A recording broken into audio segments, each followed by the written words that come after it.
We can't say the future without AI. I mean, there's no way around it. 50% of workers now believe AI is going to improve their experience. When I come into the meeting room, I need a way to incorporate my AI with what's going on in the meeting. It's almost a bring your own AI type of a concept. Most of what we do in our day-to-day is going to change significantly. Hear the latest AV trends and predictions in this episode of Crestron's Smarter Spaces podcast on your preferred podcast platform. Lyngdorf's latest amplifier features all digital design. It's got a color touch screen, room perfect calibration, and the only knob is the standby power button and the volume control. I can understand you have a little fancy remote control touchscreen sits next to you and you want all the controls and things. Yeah. But am I really getting out of my easy listening chair and walking over, and then I got to put on my reading glasses? That's where I was going. Because, I'm an old guy. The people that are buying this, that can afford this, respectfully are using readers. Hell yeah. And it's an itty-bitty little screen. What do I really need all that stuff on the front panel for? We should absolutely be resting on our laurels, right? Excuse me? The madness stops here. Do you see that there is nowhere else to go? And Alexander wept, for there were no more worlds to conquer. We done did the good cookie that everybody liked, and now we get to go home. On this episode of ResiWeek, we talk Lyngdorf's new amplifier, Panasonic cuts, and spatial hearing on LGs. All this and more on this episode of ResiWeek. This is ResiWeek, episode 484, Touchscreens and Fingerprints. Welcome to this episode of ResiWeek. This is your weekly roundup of all the latest news and stories for the residential AV industry. I'm your host, Matt D. Scott for AVNation.tv. And this week, I am pleased to be joined by my good friend, Mr. Avi Rosenthal. He's a partner at BlueConnect Partners. How you doing, Avi? I'm doing well, Matt. Thanks for having me on. Thank you for being here. It is a treat for myself and everyone listening because it's just you and me. So we're going to have a blast. This is very brave of you. I will Brave? say up front, it's very brave to have just me here. That's Why? very brave. We'll see how this goes. Think how much we're all going to learn. And some people are thinking that's a lot, and some people are thinking the Billy Madison quote. And we're going to leave it there. All right. We are going to kick this off with a story that comes to us from CE Pro. Lyngdorf's latest amplifier features all digital design. It's got a color touch screen, room perfect calibration, and the only knob is the standby power button and the volume control, which better be stinking weighted for $4,500. Just I haven't weighted with solid gold. I haven't seen one, and if it is not weighted, myself and George Tucker are going to have a conniption. There you go. But go take a look at it. It is actually quite an interesting little unit. My personal favorite part, I don't know if you got as excited about this as I did, but 2x210 at 4 ohms is fan-stinking-tastic. Yeah. But more importantly, it's got XLR outs, which just makes me smile. Really, I know it's very nostalgic, but what are you going to connect them to? I don't care. I just want them. Sure. Okay. I can't argue that. No. There's in the studio monitoring world, there are a large number of manufacturers that all make passive speakers with XLRs or speak-ons. Yep. Right. So for me, fantastic. Avi, there's a ton that we could kind of enjoy or have fun with this. What I found interesting was we seem to be at a point where we're putting touchscreens and I'm blanking on the word. Capacitive touch. Capacitive. That's the word I was looking for. Yeah. On everything, including the things that don't need it. I have a toothbrush that has capacitive touch on it. Exactly. Because I look at this and I did have to Google how much this thing was going to cost, which was both equal parts more than I thought and less than I thought. Starting at 45 was not. Yeah, 45. And first of all, I mean, it's an incredible amplifier. It looks beautiful. Right? Yeah. I mean, it looks gorgeous. It's an incredible amplifier. It is Lyngdorf. I mean, $4,500 to me did not seem out of the complete realm of reality, right? Not for the realm it plays in, no. But what I But loved I'll was agree with you. The touchscreen on the front panel well, is like, I can understand you have a little fancy remote control touchscreen sits next to you and you want all the controls and things. yeah. But am I really getting out of my easy listening chair and walking over, and then I got to put on my reading glasses? That's where I was going. Because like I'm an old guy. The people that are buying this, that can afford this, respectfully are using readers. They got to get the cheaters out. But And no it's an 25-year-old little is going to afford this thing. Yeah, exactly. And so now I'm bent over the rack. I'm squeaking it. It's not in a rack. No, it's sitting off a little console down low under the turntable. Oh, so they dear can God, go, that's even worse. Yeah, it's in the dark. Yeah, right? Oh, no. See, they should have spent the money, give me a nice little control I can hold in my hand, like my iPhone or my iPad, and I can see right in front of me, and I can do. So, I don't know. And then, of course, you got to ask yourself, once it's set, right? Mm-hmm. So once you set the thing up, and it's got all this great technology in it to help you set it up in the room, and obviously an integrator is going to come and do this for you anyway. So, like, I don't know about that one. What do I really need all that stuff on the front panel for? Here's why. I can tell you. So that when you're sitting in that comfy Hermes chair, that you love, that mid-century one that you scoured, New England for, you can sit there and go, there's fingerprints on that. That's 100% why. Oh, you had me going. Oh, that was brilliant. Oh, I love that. Oh, and it's so true, because I'd be guy sitting there. It would be, like the most phenomenal music. Martha, is that I need my gloss clean. Right? Is there a smudge? Wait, there's a smudge. Look at this smudge. Wait, I got to get up. And then I'd end up ruining all the settings, because I would just grab a cloth and swipe the screen, and then that's it. I would. Oh yeah. Oh, poor Lyngdorf. My apologies to Lyngdorf. It's still a phenomenal piece. It looks fantastic. Yes. Send me one. I'll happily review it. Right. I'm assuming they'll have it at CEDIA, and we'll all get to hear it, and I'm looking forward to that. It looks super cool.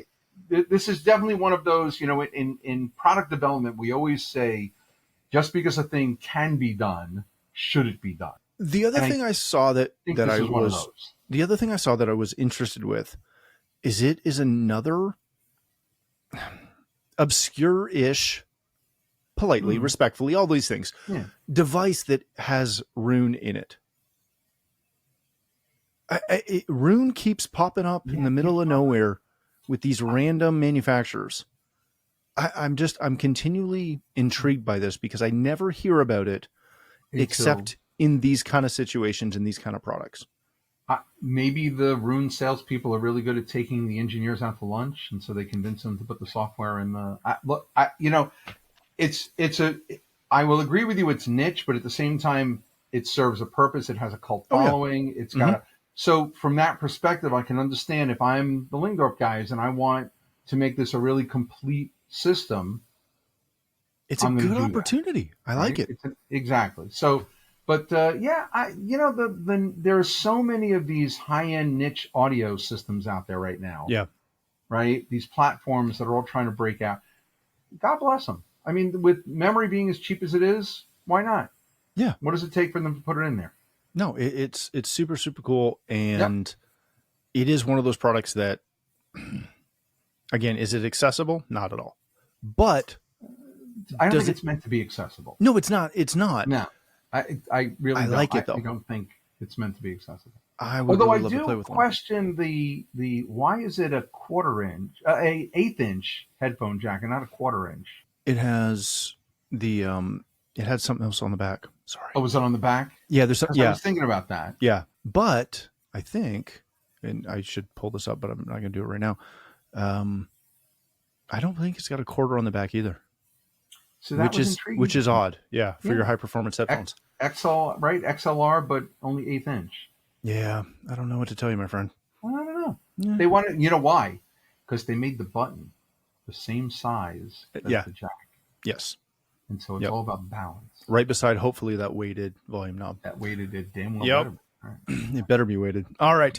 Let's change topics for a second. This also comes to us from CE Pro. We will not make as many jokes about this one. Panasonic plans to cut their global workforce by 10,000 people, or 4% of the current global workforce. They're trying to move towards a leaner operating principle base. Now, the majority of this is coming out of what looks like their battery development, their EV space, etc. But the article definitely notes they re-entered the U.S. market for TVs. Those got fairly good reviews. Yeah, some even say nice rave reviews. Yeah. They're talking about pulling out. They had a 17.5% profit loss the fiscal year through March, with sales dropping 0.5%, which is not necessarily there. But this is still an interesting note.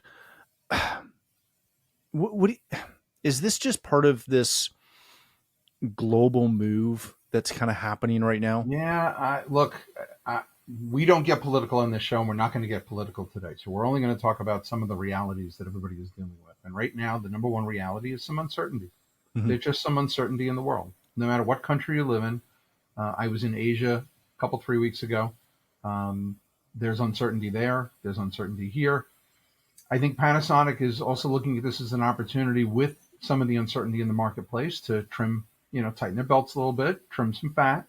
4%, 10,000 people is a horrible number, right? I mean, if you're one of those 10,000 workers, right? But 4% is not a big deal at the end of the day, right? 4% of your workforce is not a huge amount of your workforce.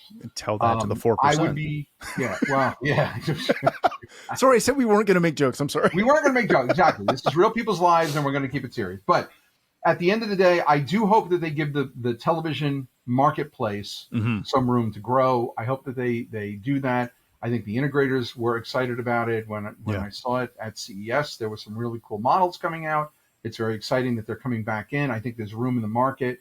In deference to our friends at Sony, LG, and Samsung, there's definitely room in the marketplace for them. Oh, yeah. But I think this has much more to do with the EV market than it does with the standard electronics market. The EV market is, you think our market is a little topsy-turvy right now. The EV market is just chaos, right? It's just absolute chaos. So, excuse me, I think it has more to do with that than it does really us. But look, the world is a little bit of an uncertain place right now. There's opportunity for people who can take advantage of uncertainty. Yep. And that's really what we have to do as an industry, is we have to look for those opportunities. Don't be scared of those opportunities. Embrace them, because we'll still be here when the chaos is done. Yeah. And I think and again, I don't want to diminish the impact of this, especially for obviously those workers at Panasonic. No. But it was announced like a week ago that IBM cut 3% of their workforce. CrowdStrike just cut 5%. I'm on a website right now that's listing them, and like everyone from NetApp to Electronic Arts to Expedia to Meta, Intel, Turo cut 17% of their workforce. Google's got to cut. TikTok, like it literally, and those are the ones. Those are some of the ones since 4.6. Yes, it just scrolls and scrolls and scrolls. Everybody's laying people off. Heck, Hewlett Packard laid off 2,500, which is 5% of their workforce, right? Yeah. Like this is just, I think sometimes we make too big of a deal of this. We were somewhat guilty of that when like Sonos lays off people, right? We make a huge deal about it, even though it's, and again, I'm not trying to trivialize it, but no, and we shouldn't trivialize it. But I mean, look, the people that are let go, there's going to be good people. There's going to be people that maybe were underperforming within their marketplace. But there's also opportunity here. The what you want to watch is not just the layoffs, but you want to watch where all these people entering the workforce then come back in. Mm-hmm. Yeah. Right? There's a big shift. Microsoft lays off a group of people. Google's phone starts to ring off the hook. Google Yeah. lays off a group of people. AWS's phone rings off the hook. So there's sort of a revolving door within the tech sector, if you will. The other ones, the agricultural sector right now, obviously, you know, John Deere's laying people off as well. You mentioned Toro. So there's definitely movement in the industry. And I Right. think this also goes back to, it's very cyclical. You know, we had the pandemic, Mhm. everybody shuffled. Everybody came back into the workforce. There was very, very low unemployment worldwide. There was very, Yeah. very low Yeah, it was unemployment. massive. This is the cycle that, you know, unemployment reached a trough, a bottom number. You know, there's just, you're never going to reach perfect unemployment, right? We're No. never going to have zero, but it, you know, it reaches down into the 2, 3, 4% range. And then there's a turnover, right? And people they get bored with the job. They want to find something new. There's new opportunities. There's new startups. There's new, right? So people do a lot of move. I'm one of those LinkedIn watchers, right? I love to connect with people on LinkedIn. I do a lot of connecting on LinkedIn. I have lots of conversations on LinkedIn. And there is definitely a large number of opportunities in our space right now. You know, if I track the big guys, the Control4s, the Snaps, the ADIs, these guys are all looking. There's a whole bunch of startups that are looking. There's a whole bunch of new AI companies that are looking. There's a whole bunch of companies that are entering our space, embedding AI into other products that are looking for talent. And so I don't see it necessarily as a completely bad thing that you have this cycle. The news likes to make a lot of it. I agree with you. You know, when Sonos lays off, oh, they laid off 500 people. Oh my God, 500 people. What are they going to? The truth is they probably have that kind of turnover in a normal year. Yeah. Yeah. Right? People come, people go. They're very big organizations. I mean, look, Panasonic lays off 10,000 people and it's only 4% of their workforce. It's a horrible number, right? You think about 10,000 people losing their job, but at the same time, it's 4%. I think what gets, and I loved your point there about how everyone else's, all the competitors' phones are ringing, right? Yeah. Because so often I think we kind of look at these numbers in a bubble and go, right, oh, that's 10,000 people that are going to be on the bread line tomorrow. Yeah, exactly. Yeah. They're in the, gosh, my brain is not working today. They're at the food bank. Right. And maybe some of them are, but it would be a horrible thing if some of them were, yes. But typically when this happens, it's because, you know, again, in this point, it looks like it's the EV space. Yeah. They're just going to go get a job somewhere. And again, go to the next battery guy. I'm not trying to simplify it, but they're not going to be able to work for a year. No, hopefully not. As long as the economy, as long as the economic engine keeps running, theoretically, there's spaces and places for these people to land outside of the organization that they were with, right? And that's the interesting part. Yeah, I remember years ago when Harman, before they were purchased by Samsung, they had a massive layoff. Yeah, and I knew a ton of people there, and it was tough for them for a while. Yeah, but they were all. It wasn't, respectfully, it wasn't the janitors that were getting laid off. No. It was talented people, and the majority of them within 3 months had landed a new gig. And it took that long just to iron out the contracts. Right. And the other nice thing about these typical large layoffs is there are severance packages that go along with them. Yes. There's assistance in getting them into the next places. So it's different than, you walk in on a Friday and you're fired, get the hell out because of malfeasance or something. Everybody understands that companies grow and shrink on a regular basis. Yep.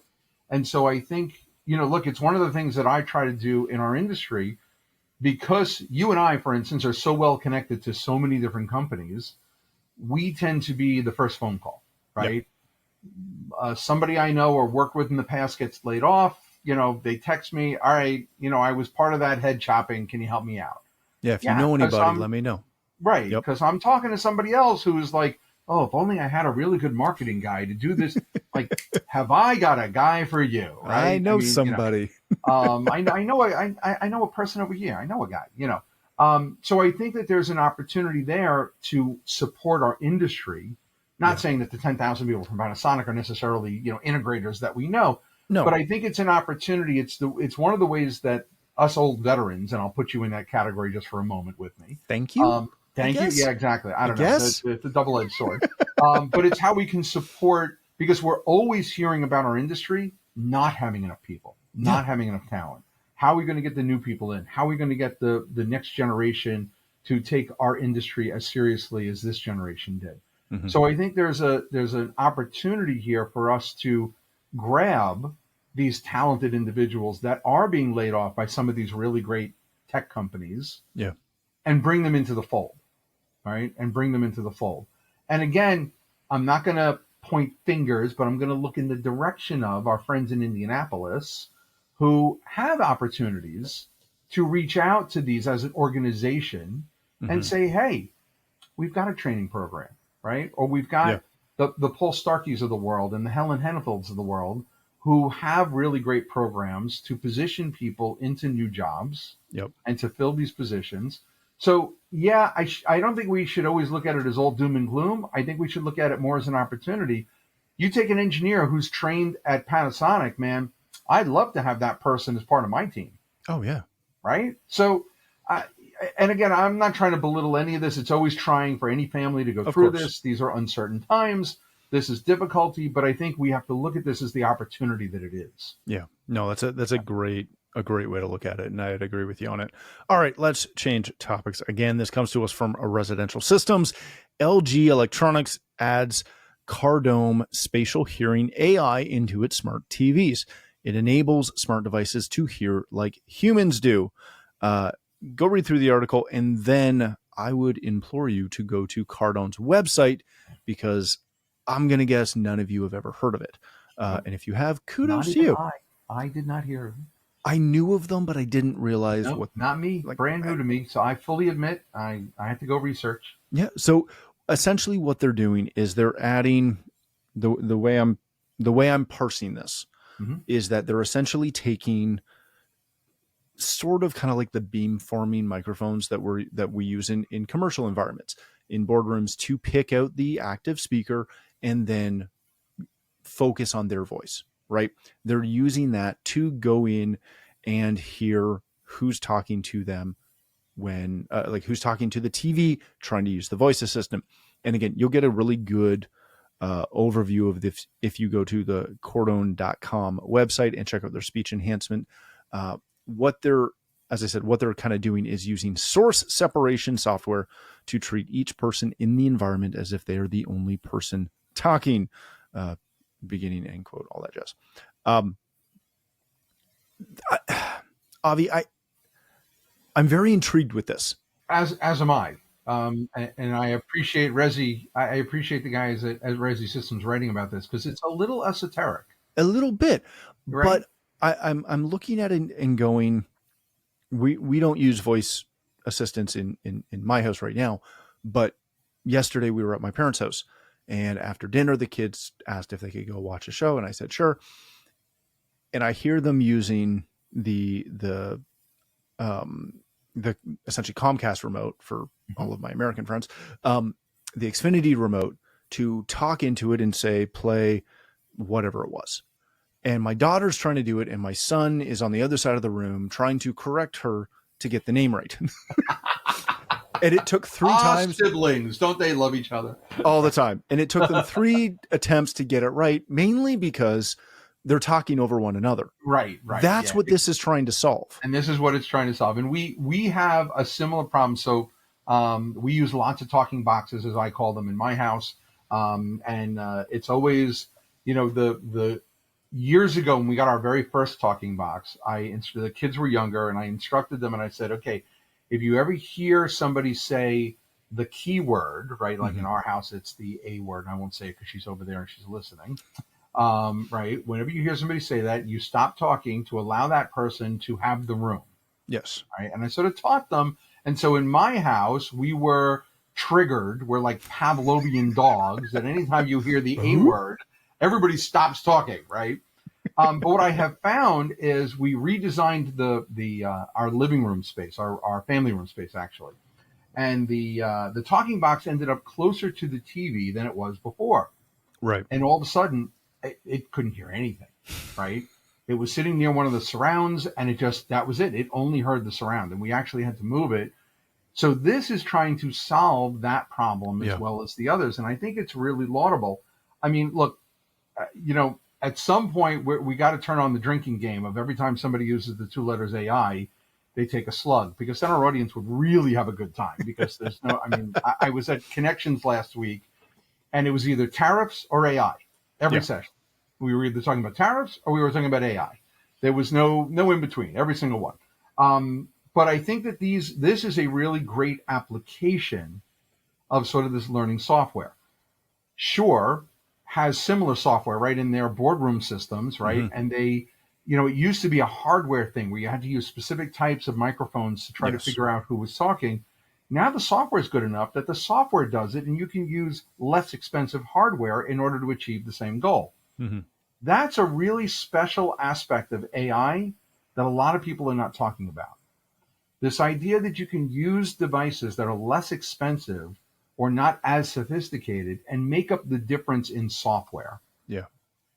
That's a really interesting application of AI, because imagine if they had the Kardome stuff in the Xfinity remote that your daughter and your son were trying to talk over. Your daughter obviously being the primary voice, being closer to it, being the one who initiated the conversation, would be able to speak to it with it ignoring what your son was saying across the room. And it wouldn't take necessarily the Xfinity people to improve the MEMS microphone that's in it in order to do this. Yeah. One of the other companies out there that's experimenting a lot with this and having some really great success is the company that just bought the MEMS division of Knowles, and that's a company called Sentient. And Sentient has a hardware-software-based system that allows for the intelligence to be added to everyday devices, cameras, microphones, other things, so they can leverage edge processing, not have to go to the cloud, because then you end up with these delays and other things, the privacy issues and other things about going to the cloud. They're actually able to parse this stuff on the edge. So you got, Halo AI and Sentient and some of the others that are doing it instead of going to the cloud, but they're leveraging this machine learning, this artificial intelligence, to be able to do it with sort of standard devices, standard processors, inexpensive processors, standard microphones. That's really where AI starts to make changes in people's everyday lives that they didn't expect. Right. And they're going to be very subtle. So, LG, again, no surprise. They went out, they found a company that they can partner with. They're going to plug it into their televisions. I'm sure Samsung is doing something similar. I'm sure Sony is. But this is what, in my opinion, the first step to the idea that not only are devices getting more intelligent, but they're going to become more aware and much easier to interface with. And at the end of the day, the user interface between the machine and the human is really the barrier to entry right now. No matter how good it gets, we were talking about touchscreens, right? We talked about the fact that cars are now moving back towards knobs because people like knobs. I still, to this day, miss my BlackBerry with the keys on it, with the buttons, because I still can't type on a touchscreen. I hate typing on a touchscreen. I'd go back to my BlackBerry with the key. I was fast. I was accurate because my thumbs would feel the bumps and feel where the letters were. Yeah. Touchscreens are just not as intuitive from that perspective. But if I could speak to my device in a much more natural tone, and it would get my idioms and it would get my New York accent and my Jewisms all the time, then it would be much easier for me to dictate to it without having to worry about it, tripping over itself. So I think this is some really cool stuff. And again, LG, hats off to you for taking the first step. Well, I'm really surprised at how occasionally it seems that some of these tech companies and the big ones overlook the fact that they can solve so much of this with software. Yeah. And they seem to, we were talking before the show a little bit about vehicle entertainment systems, right, and how poorly executed some of them are. Oh yeah. And famously poorly executed. Yeah. And how like a little bit of software queuing solves so much of this, but it so often seems to go back to a hardware application. And I also think it comes down to, Matt, the the amount of human interaction that is done during testing. Yeah. I've done a lot of product development in my day. And, I would have brilliant engineers working for me. Every single one of them was brilliant. But every single one of them didn't live the life of a 22-year-old woman or a 47-year-old man or a 33-year-old female or there's all kinds of different human beings in the world. And all the human beings interact with these devices differently. So no matter how sophisticated your engineering is, the human factor is the part where the real nuance, the real magic happens. One of the reasons why the iPhone was so incredible when it first came out is because it was a whole new way to interact with something that hadn't been considered before, right? And there is a myriad of really cool human-to-machine interfaces. The push-button transmission, right? I'll date myself way back now, right? The push-button transmission, or the flappy paddle shifter on the back of a sports car. There are certain, inflection points in user interface that change the way we perceive our interaction with the machine. Yeah. And sometimes the engineers don't take that extra step. Sometimes it's all about getting the product, the value proposition, or the excitement of the hardware takes precedence over, it takes 6 steps to get to that volume control? Oops, we didn't think of that. I was on a call one time I wasn't doing consulting, but I was on a dealer panel. Yeah. And with a major manufacturer that you all know. And we'll leave it there.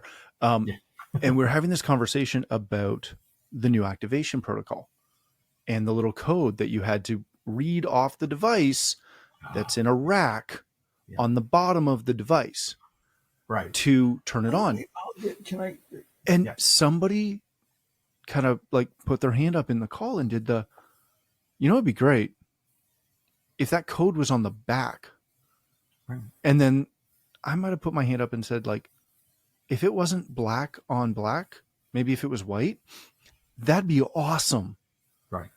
And the look of the engineers on the call that are doing and we weren't the only people to have brought this up to them. No. Yeah.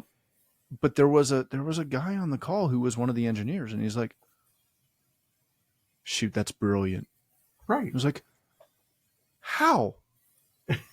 How? Because sometimes you don't see the forest for the tree, right? No, you don't. And that's the problem. And that's exactly, no. And that's, look, first of all, it's human nature. Right. Kudos to the manufacturer that they had a dealer council to at least bring you in to have this conversation. I mean, back when I was an integrator, I got really good at reading backwards numbers and letters because I used to carry this little mirror, this little compact mirror with me. And I got really good. You'd put it behind the rack and you'd read off the numbers backwards because that was the only way, instead of crawling around use in a the back mechanic's of the rack, inspection mirror. Yep. Exactly. I got this little compact that I stole out of my wife's, and I still remember it was Clinique. I don't know why I remember that. That was fancy, but ridiculous. But I stole it out of the bathroom. I'm like, I need this little mirror. She's like, you can't take my, like, you'll find another one. I got it. You have 5. You're fine. Exactly. You'll find another. But to your point, that's exactly. And look, what your integrators can take away from this, right? What the listeners can really understand is that when we do home installations, sometimes we also get mired in this. It's the technical aspect, it's the configuration, it's getting it to work without the view of the human being who has no idea whatsoever what this is or how it works. It's sort of the shorthand for us in the industry. There's not a piece of gear that you could put in front of me that within 5 minutes I can't make do anything because I've seen every other piece of gear before it. But if this is the first piece of gear you've ever seen, if this is the first time you've interacted with a audio system or this remote control, it can be daunting. And so our role as integrators is to remove those barriers, right? If the engineers and the manufacturer didn't get it done, then, we darn well better do it ourselves because either that or it's going to be 11:30 at night and you're going to get that phone call. Let's leave it there, Avi. Thank you so much for joining us today. If people want to connect with you, learn more about BlueConnect Partners, where can they do that? So, BlueConnectPartners.com. We have a wonderful brand new website that we just launched. We're very excited about it. that's where they can find me. And of course, I'm on LinkedIn, as I said, and Facebook and all kinds of places. I'm the easiest guy in the world to find. Excellent. Thank you again for joining us as well. If you'd like to connect with me, you can find me at Matt D. Scott on most of the socials. But more importantly, please visit AVNation.tv, where you'll find this show as well as a wide variety of shows with all the verticals that we cover. When you visit the website, please take a moment to check out our supporters. We are extremely thankful for their support and ask that you check them out as well. Thanks again for watching. That's all the time we have for this episode of ResiWeek, the network for the AV industry. What are you listening to? This is AV. This is AVNation. This is AVNation. This is Erin Marmoran of EdTech. The world of higher ed AV is growing rapidly. That's why each month we hear from the best and brightest from colleges and universities all over the U.S. Check out EdTech on avnation.tv or wherever you get your favorite podcasts.